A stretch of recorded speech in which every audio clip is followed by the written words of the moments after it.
Good afternoon, everyone. My name is Eliphalet Trask, spelled exactly like it sounds, Eliphalet.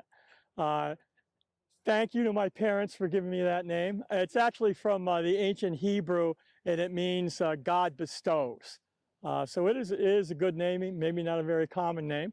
And I'd like to tell you a little bit about my life here in Springfield. I was actually born in 1806 in Munson, Massachusetts, and I learned the trade as a founder, and which means I learned about casting metals, and I made that my life. So as I became an adult, I moved to the Indian Orchard section of Springfield, and I opened my own foundry and became very, very, very well-to-do. Gave me some free time to be able to be involved with the community, and I was very involved with the community. I was a vice president of the Hamden Savings Bank. I was an alderman in town when we were a town. I was the third mayor of Springfield when we became a city. I was also one of the city coroners, so I know a lot of folks in here and how they got here. The year after I was mayor of Springfield, I was elected along with the Honorable Mr. Banks, who was elected as governor of Massachusetts. I was his lieutenant governor.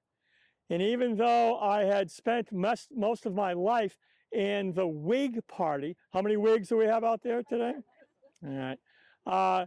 I became, like many people in the Commonwealth, concerned about some of the policies that the Whigs were following. So I became a very active member, which is why I was elected as lieutenant governor to the American Party. Does anybody want to ask me anything about the American Party? Never heard of it. Well, I know nothing about it. And that was the name that most people know the American Party as, the Know-Nothings. And in that election of 1856, all of the state Senate was thrown out and all Know-Nothing Party candidates won. All of the House of Representatives in the Commonwealth were thrown out except for 4.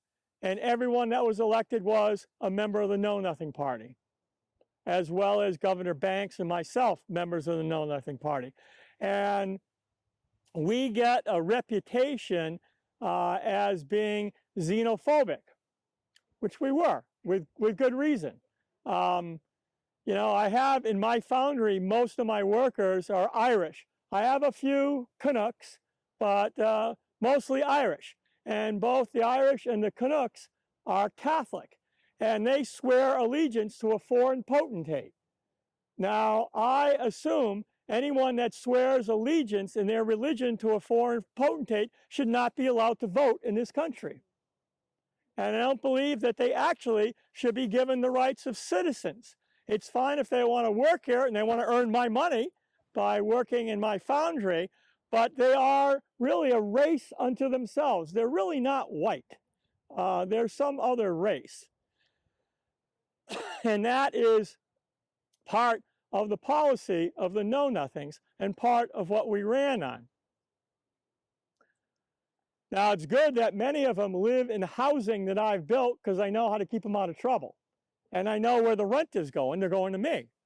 So I know where they're spending their money. And it's not in the taverns where most of them want to spend their money.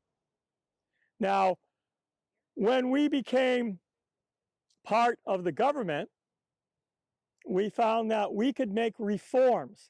Did you know that before those of us in the Know-Nothing Party took over the state government, that you could go to prison for being in debt? You might have heard of debtors' prisons in England. We eliminated all of that. You might have heard about how black children and white children, excuse me, go to separate schools. We eliminated that. We segregated schools in the Commonwealth of Massachusetts. You ladies out there, I know you've been burdened both with your father and your husband by not being allowed to own property. women not allowed to own property in all of the United States until we took over power in Massachusetts, and now women can own property in Massachusetts. So some of you, Irish, might feel that our policies are not just, but when it comes to what we did for the Commonwealth, I think it showed that Massachusetts was very liberal and very forward-thinking. We were the first state where most of the population did not earn their living through farming. They earned it through manufacture. And unlike the Whigs and some of the other parties, we've decided we need to move on with the times and change policies. Now, I left office in 1861 as lieutenant governor, and you know at that time, as you've already heard, about the American Civil War. Well, when I was mayor of Springfield, I organized the National Horse Guard, which was a cavalry unit, and I was their commanding officer. And during the Civil War, we rolled the National Horse Guard into Company E and F of the 1st Massachusetts Cavalry. So the men that I organized and helped train became part of the defense of this nation. I continued to be involved with community affairs, but mostly with running my foundry. There was a lot of demand for cast iron pipe for waterworks and so forth, which I won't get you into, but my company makes some of the best. You can read about it in all the papers. But I lived till 1890, and then I was laid to rest here. Thank you very much for coming.